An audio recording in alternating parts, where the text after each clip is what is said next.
Hello, everybody. My name is Anthony, and I just wanted to talk to you today about the Heal, Lead, Teach moments that I've had, often framed as a series of random events, being in the right place, right time. But the true essence of our journey is defined by how we respond to the obstacles placed before us. At 70 years old, I'm thinking, I've just gone through all of this stuff. Well, not just, I mean, talk about 70 years old from birth, navigating these life-threatening challenges, like coming out with the cord wrapped around your neck, being like gasping for breath from the beginning, puts you into an anxious state already, right?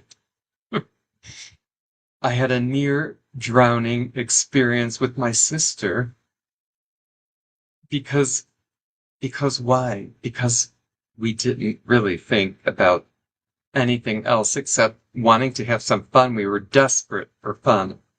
And most recently, the grueling project of this 8-year cancer battle, which I feel like I just been dealing it with it that long. But the first 2 to 4 years were the worst, and then trying to deal with all of it. But all of these experiences have taught me the vital lessons of life, that there is a profound experience between merely surviving and truly living. So the whole reason I'm even doing this is because what I realized is I've spent a whole lifetime in survival mode. Do you know what that's like? To want to just jump to the next thing all the time, jump to the next thing.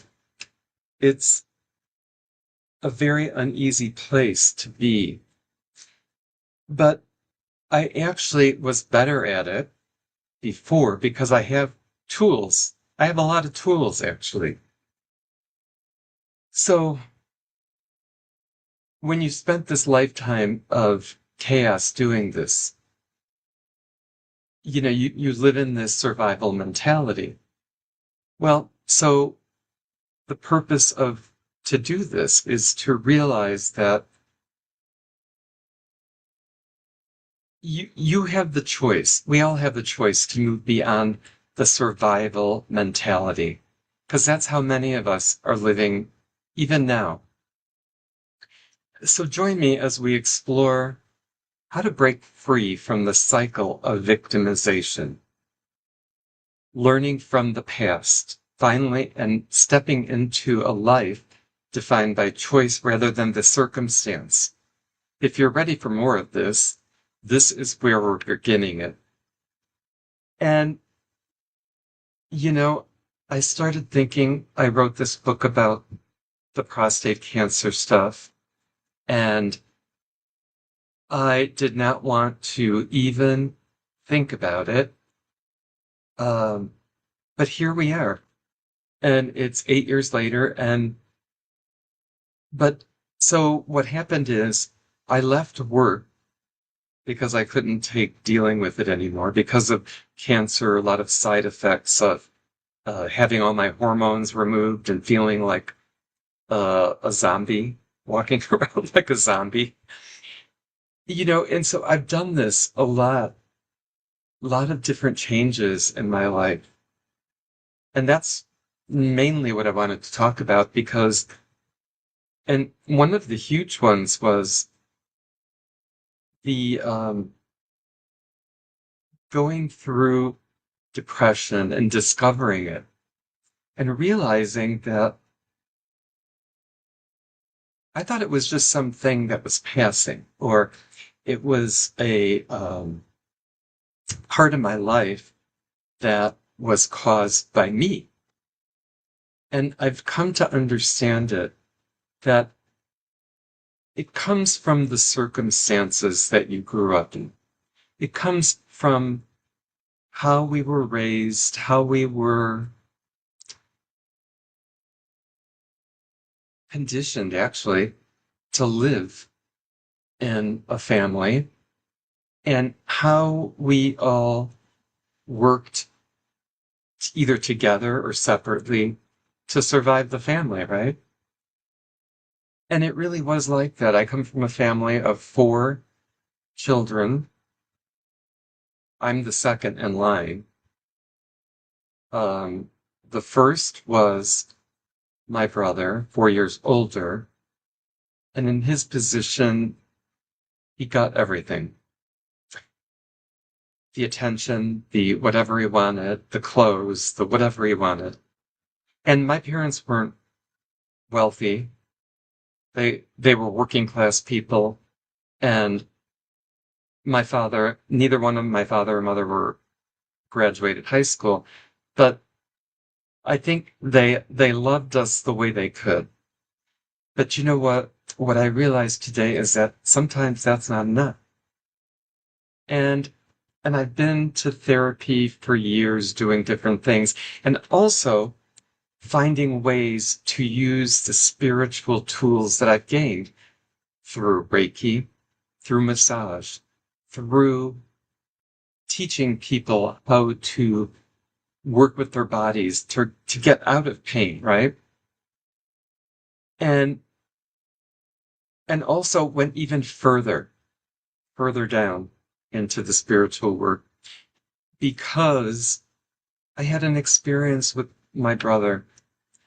Um, while I was working doing massage, actually, about I went to some party. It was before Thanksgiving or after it. I can't even remember. Years back in the probably 19, it's a long time, 1990 something. And I had this woman tell me, you know, she wanted to do this reading on me. She was just had to do it. So we did it. And she told me, you're going to be this midwife to death. And I looked at her and I'm like, whoa, what? That is the last thing I want to hear right now. What the hell even is that? You know, it makes sense today, but some people still don't know about this stuff. But back then, it wasn't even, I never really heard of it too much. But anyway, so I was not looking for what that was going to be or how it was going to be, but I just thought about it and threw it to the side. And uh, what happened is about a month later, I got this phone call from San Francisco. I was living in Chicago at the time, and I did have a massage practice. And so I was recording, and I called it at night, and it was this social worker from San Francisco General Hospital. Hi, I'm this, I'm that, I'm the social worker. We need to talk to you about some issues with your brother who's still here, blah, blah, blah. Okay. And we're having trouble getting in touch with any family members. And I thought, well, that is weird. So then I was like, so I called back the hospital and I said, I just asked for him by name. Well, no, we can't tell you if he's here or not. And I mean, HIPAA was just kind of starting out then, I think. They were just doing all that, but it wasn't in full practice yet. And so I just remember, and I thought, wait a minute, I know what to do. So I called up and I said, I need to speak to somebody in the AIDS ward. Why I did that? It was an instinct. I just said, I know how, I'm going to just check another way. So I did. And they said, well, yeah, your brother is here. Um, and, but he's having a very difficult time right now. It looks like in the notes, the social worker has been trying to get a hold of you, somebody from the family to make connection. And I was like, oh, okay, well, is there a way to talk with him at this point? And well, she said he may not be very good, she gave me some of the description of what was happening, and it didn't sound good at all. So I was like, you know what? I'm going to check it out. So I did. And so I tried calling. He picked up the phone and he told me to go to hell. I said, Frank, how are you? I haven't heard from you, or, where have you been? And it's like, he just told me to go to hell. And I thought, something's definitely wrong here. I haven't seen him for several years. Didn't even know he was in San Francisco. And so, a long story short, my brother, we always fought as kids. He was 2 years younger than me. I was always learning about survival my whole life. It was always about survival. And I was doing that. And I think he was looking to me. Now I feel sad about it because I think he was really looking to me for guidance and help and love. And I didn't know, I thought he was just copying me. And that, when you're a kid, you do stupid shit. And that's what I thought it was. And, later I find out this is called sibling rivalry. It's normal. Kids do this. And, but, so as I went on, I, I'm a gay man married to my husband for 28 years and no, no apologies for it for anybody. That's who I am today and that's where I'm at. But the story is that through my reconnection with him, I was the only one that was willing to even go check it out. My older brother, absolutely not. My mother and father, they didn't even know how to deal with it. My mother was going to send him a get well card. I'm like, no, that's a bad idea. I said, don't. Why would you do that? I said, please don't. And I said, you know, I'm going to figure this out. So I made contact. I got some contacts from social worker that he was getting help from other people not too far from where he lived in a church and some nice people. So I was like, okay, I'll make contact. I'll figure it out and see what I can do. So within a few days, I did go there and, you know, it was a shock, a huge shock. And you know what? At this point, I'm not going to continue. I, it was like a lot of information for me to even handle because as a gay man, I thought, you know what? This could be me in the bed needing the help, being whatever. And the, not, he had the more complex type of AIDS where it wasn't so much showing, scarring or, tissue damage on the outside of the skin. It was internally and also brain issue. Because when I went in there, what I saw was somebody disassociated from his body, somebody that was out there like just floating around and not able to keep a conversation really. And from what the guy that was watching him, the sitter, was telling me that, you know, I said, why is he tied to the bed in 4-point restraint? With his legs and arms. I said, because that is not a good thing if you're in here with him. He said, I know, but he gets very upset and angry. And he said he's actually peed on me. And I started, because I said, you know what? I probably would too. Because why not? You've tied my legs, my arms. I can't move. What else is left? Not much. Either yelling or using your body fluids. So I thought, okay, so it was it was devastating actually to see him like that. And I think, you know, that's where I'm gonna end it for now because I need some time to process this a minute again.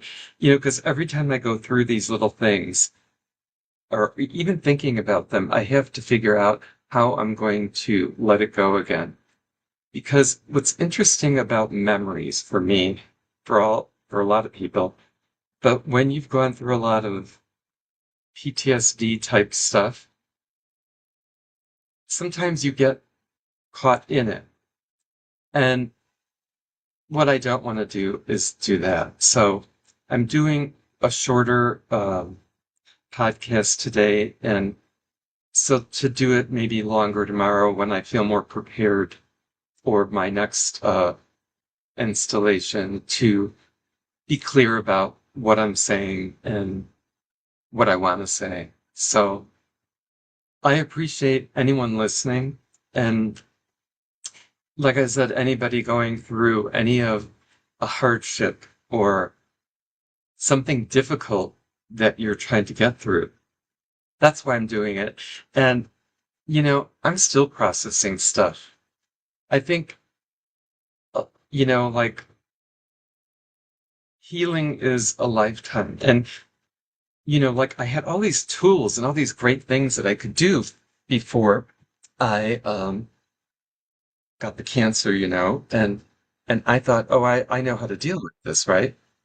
Well, I might have. I might have known how to deal with it, but there were pieces of me that couldn't. There were pieces of me that were getting broken, and I didn't know how to deal with them. So, therefore, I, what I found is I needed time, and which is why it's taken me so long to even write a book about it. And anyway, it's not like this thing became a bestseller or anything, but it took me a long time to write it. And it's called My Prostate Cancer Train, and it is on Amazon if anybody wants to look it up. But the bigger picture here is it's about learning how to live beyond crisis because you get so used to living in crisis panic mode that you don't know how to live any other way. And and so that's another reason why I'm doing this podcast is because I'm still working on how to move forward from things. And, like in my way, I think, oh, I need to heal this before I can do some kind of podcast. But from what I'm hearing from other people, they're telling me, no, you don't wait. You do it while it's happening still, because look at how long you've been dealing with it. It's not like you're going to be healed tomorrow. And that's another thing I learned. It's like, I've been going to therapy for all these different times in my life. And, you know, you think, well, why don't, isn't this getting better? And it's because there's skills we all need to learn. We didn't get them growing up as a child. So that is my podcast for today. And, like, I hope you get something out of this. So it's really going to be about this, um, series of being in the right time, the right place, and that you always are, no matter what you feel or what you think, you're always in the right place at the right time because there's never a perfect time for anything. And I used to think, oh, I'm just going to get everything together and, do these spiritual tools and these tools and I'm going to get good and everything's going to be fine. Well, that's a beautiful dream to have and a beautiful goal to aspire to. And I still do, but I also know the reality of life.